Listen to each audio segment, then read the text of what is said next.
Well, first of all, my father was an avid reader, so every Saturday morning he would take us, myself and my sisters, down to the Danbury Public Library.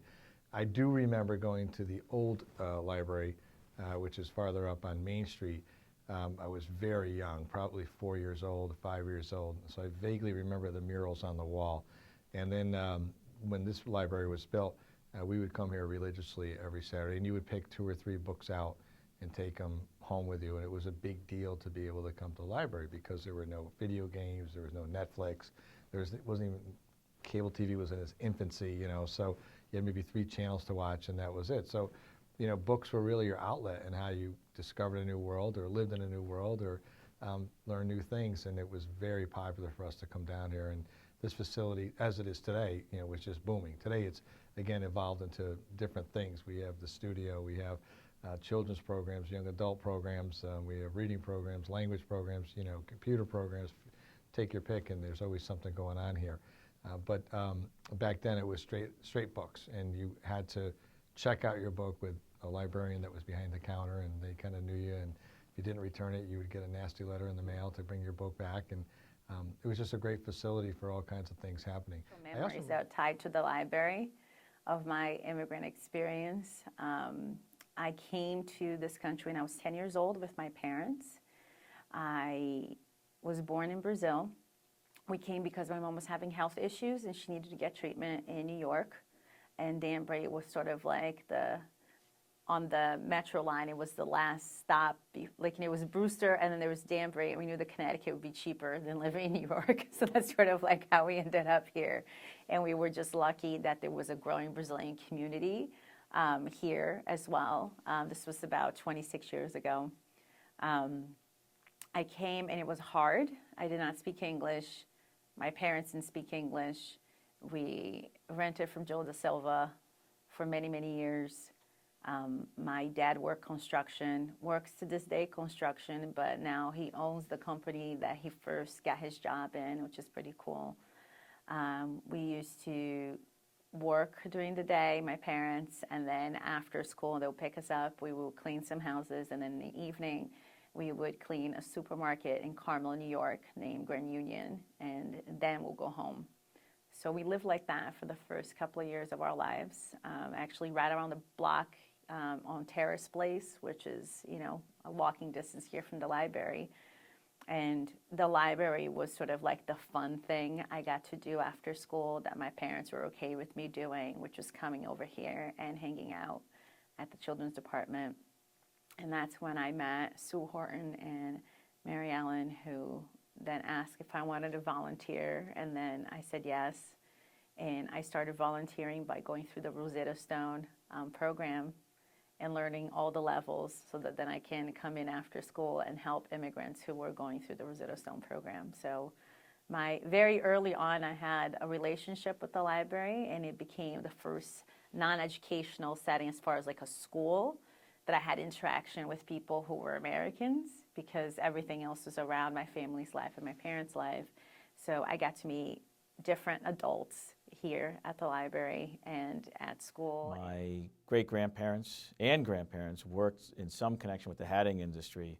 My great-grandfather, who immigrated to this country from Lebanon through Brazil and Cuba, spoke Arabic, English, and Portuguese, and a bit of Spanish.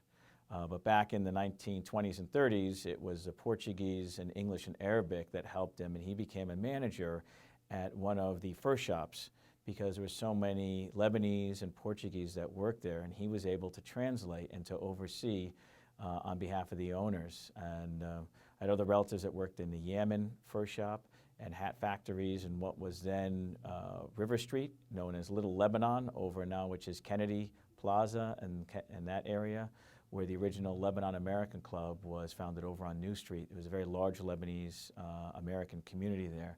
So on my mother's side, we go very deep into deep connection in Danbury with the hatting industry, the fur industry.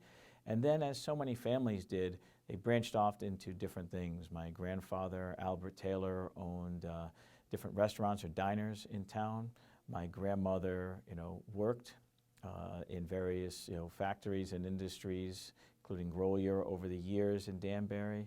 And when we moved back here in 1985 from living in then Massachusetts and Saudi Arabia, I went into high school, a sophomore year at Immaculate High School. And so Danbury's where my home has been for decades, and really enjoy the history here. I was always a history buff.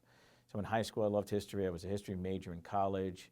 And I think one thing that a lot of people don't realize when they're just walking those streets in Danbury, whether it's Main Street, Deer Hill, South Street, to think about how much history occurred here. The history of the hatting industry, the Revolutionary War history, the post-Revolutionary War, post-colonial history here in Danbury. It's very deep and broad, and our Danbury Historical Society Museum is a great place. I've learned a lot there, and I remember as a kid, even before I lived here. So growing up in Danbury was a wonderful way to grow up. You know, we have all of these great city parks, and we have all of these public institutions, but we also have the library at the center, the heart of it all. And so I would walk down here. I have two younger brothers, so my parents would walk us down to the library. We grew up on Park Avenue, and it was only a couple blocks walk, and it seemed like a much bigger journey when we were smaller. And once or twice a month, we would check out a series of books. And we started in the junior library, and then we made our way down to the adult library as we grew older. And it was something we did, but it was something we did on purpose. It wasn't just like, oh yeah, time to go to the library again. It was, oh yeah, time to go to the library. I'm so excited, we're going to the library. And we'd get here and there'd be so many different choices. You know, there's so many different things to read, and then the collection was always changing. So, you know, we could follow a whole author in a whole series, or we could, try something new. And as we grew up with the library. And the library continued to expand to meet our community needs and to meet our needs as a family with tons of different programs. I feel like the library's programs have been expanding and expanding over the last several decades and really turning into what our community needed it to be. Not just a repository of books, but a repository of books and a community center.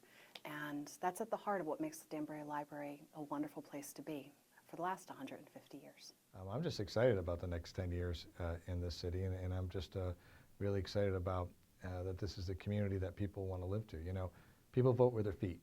If they don't like an area and they don't want to live there, they leave. Well, the opposite is true here. People are coming here every year to start a family, to begin building and working on the American dream. And Danbury is about a blend of industries, a blend of people, a blend of different restaurants, and a blend of religions. And all of that together, even if we don't agree on everything, I think the one thing we can agree upon is we all want success, not for our sake, but for the next generation. That's what I hope to see. That we are trying to create, that we're going to make sure that the next generation of Danburyans have a much deeper understanding of what the diversity means at a very early stage, so they can carry that with them throughout their experience here in the community. But I just love this town. I really do. And I hope that we continue to be who we are.